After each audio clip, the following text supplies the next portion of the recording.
Hi, this is Lynn Urban coming to you live via video in my truck today, getting ready to do a little talk because something was really bothering me, and I was going to go on Facebook and do it. I said, no, let me be short and sweet and do it on my YouTube, and maybe I can help some people out there that's really not understanding what the workplace badge or access keys mean. All right. So when you get a little job and they give you the little past background check and drug testing and all of that, I was given some keys to a top of the line Suburban. Boom, take it. You can go now. Take these keys, go do your drug test. So me and Roy, we went to go do our drug test. We come back with the top of the line Suburban, got rims on it, loaded, diamond in the back, sunroof top, all of that. Okay, so then we did all of that. I'm talking about years ago. And I'm going to lead up to something that happened a few days ago because it didn't make no sense to me. Okay, so we come in to the very important office. We're speaking to the person that does the hiring and stuff like that.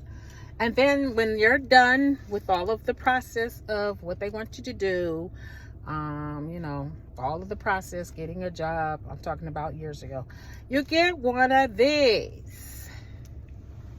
It's an ID badge. Okay? Now, when they give you an ID badge on your job, or wherever you may be in the industry, you may be maybe in a career where you have to have a pass to go somewhere, like passing through security of an airport, or passing through security to go on stage, or passing through security to get into the top high-rise building. If you have a badge and your badge opens that building door gate, you are a VIP, a very important person. That is what VIP stands for. VIP does not stand for violent individual pooping all the time. That ain't what it stands for. Violent individual pooping. No, it stands for, I'm sorry, that's my funny side, y'all. It stands for, VIP stands for a very important person. Or can you find something else that VIP stands for? Because I can't. So you got your little VIP key. Bop. You can bust a gate open. Bop. A door open. Bop. Supply room. Bop. Very important rooms. Bop. You can access pretty much anything in the building that they give you the key for, or the badge for, or whatever you have to open stuff, So the other day, I'm still kind of mad, but I done kind of got over it. But I'm just going to share with y'all how people think. So where we work, we don't have that many restrooms, in the building. So I go in and I come in the door go and access the door of the building. Okay. I go in, the restrooms are full. So there's another compartment of the buildings in the back, and they have another sensor where you have to get in the door. So I go in the door. I put my badge up there, my VIP badge, to scan. So I had some silly supervisor say, you can't go back there. I can't let you go back there. I said, I'm fixing to go use the restroom. Boom. Closed the door. Went into the restroom, came back out, and sat down. Well, my situation and this situation that happened shouldn't have happened at all, because I am a VIP and I have access to every part of the building, the security gate to come in. I can censor myself in that place. I can censor myself into the building. I can censor myself into another portion of the building. And I am a VIP. Well, what you give me this card for if I can't go back there? You don't know policy. I'm talking to a person that told me I couldn't go back there. I ain't naming no names, but if you watching this video, you know exactly who you are. You don't know policy. Anytime a company issues you a badge of some sort or key badge, and you can access anything, anywhere, you are a VIP, and you have the privilege to come and go and use your VIP badge. That's all I'm saying. Let's get it right, supervisors. Let's get it right. That's all I'm saying. And I had the right to go back there to use the restroom. I wasn't going back there stealing no coffee pots or coffee out of the cabinets and stuff like that, which some people do when they get access to something. They like to rummage around, and then they like to come out with their pockets full. But I wasn't going to do that. I'm too loyal to do something like that.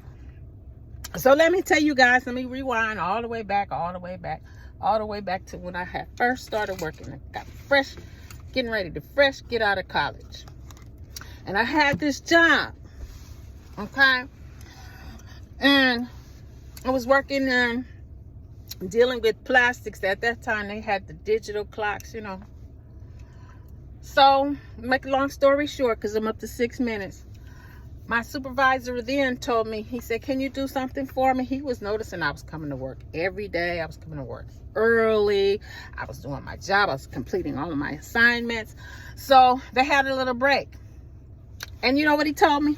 He said, can you go into my office and on the desk, there's a key that I need to get. I'm going to send you and you go get it. I said, okay, no problem. So I go into his office where he told me the location of his office. And I go get the key. And on his desk was a pile of money. It must have been about close to a quarter of $250,000 laying on his desk. I kid you not. So there's another person across the way in the office. The glass door was where you can see people go in, and there was a way where it's a big window where you can see people going in and out the office, because they had a lot of money laying around. I said, he want me to get the key and all this money laying up here on his table. I said, okay, I'm gonna get the key, but I ain't gonna touch the money. So I brought the key back to him. I said, here you go, boss. There's the key. You forgot the key. And I said, oh, by the way, you left all that money out there on the table. You need to put that away. Well, I know in my mind the money was already counted. He knew every dime and dollar that was on the table. He said, thank you very much. So the next day I get a call from the boss. He said, I want to put you in a supervisory position. I said, really? He said, yeah, you could be trusted. I said, thank you very much. Into that job. Next job was going to be involving some money too. So I had another job, and I'm going to hurry up before I get to 10 minutes, and I'm going to tell you about being trustworthy and loyal. And I started working this job, and I got one of these too. Access the building. So then I had to go into a vault with my supervisor, where there was nothing but money around there. I'm like, okay, they're gonna test me again. And I'm sitting there. She says, I'll be right back. I'm gonna show you how to put all this deposit together. I said, no problem. So above me was a globe camera, big as a basketball. One of them big rounded cameras. And I'm sitting in the room with all of this money. I'm a VIP. And I'm gonna be a VIP. So they left me in there for about 5 minutes. I'm like, why is she leaving me in here with all this money? I'm not going to take anything because I know better. My mother and father taught me how to, to do right and wrong. So I'm just sitting there waiting. I said, okay, she want me to take something. That's why she's waiting so long. I'm sitting here. I'm looking at the stacks of money. They got to be deposited in the bank. And I ain't touched now, dime, now, dollar, nothing. So then she came back in the room. She said, okay, I'm going to show you. We're going to fix this deposit. And so then again, with this particular job, she called me. She said, I'm fixing to make you one supervisor on this job. I said, okay, I appreciate it. She said, we know we can trust you. She said, I had people come in here and they just take stuff and put it in their pockets, but you didn't touch anything. I said, I don't need to touch nothing. I don't want to go to jail. Well, I'm enjoying outside the bar. Right now, I'm not going to jail for nobody. But this is, when you get this on your job or anywhere you may be, somebody give you something, access to something that's important, you become a V.I.P and you become a trustee. That's all I'm saying. And nobody shouldn't have to tell you, nah, you can't go in there. Now, if they gave you access, you can go in there. Now, I can understand if they have a big old red sign and there's some kind of hazmat spill or something like that, and they don't want you going back there. Or a murder scene, I don't know. I'm just saying, don't go back there. But if they give you access and it's okay and they approve it, then yeah, go. Use your badge. Boop. Use your sensor badge. Boop, boop. And get access to your gates and doors. This is Lynn Irving coming to you live via video. I'm going to be talking to y'all a little later. Thank you for listening. Bye now.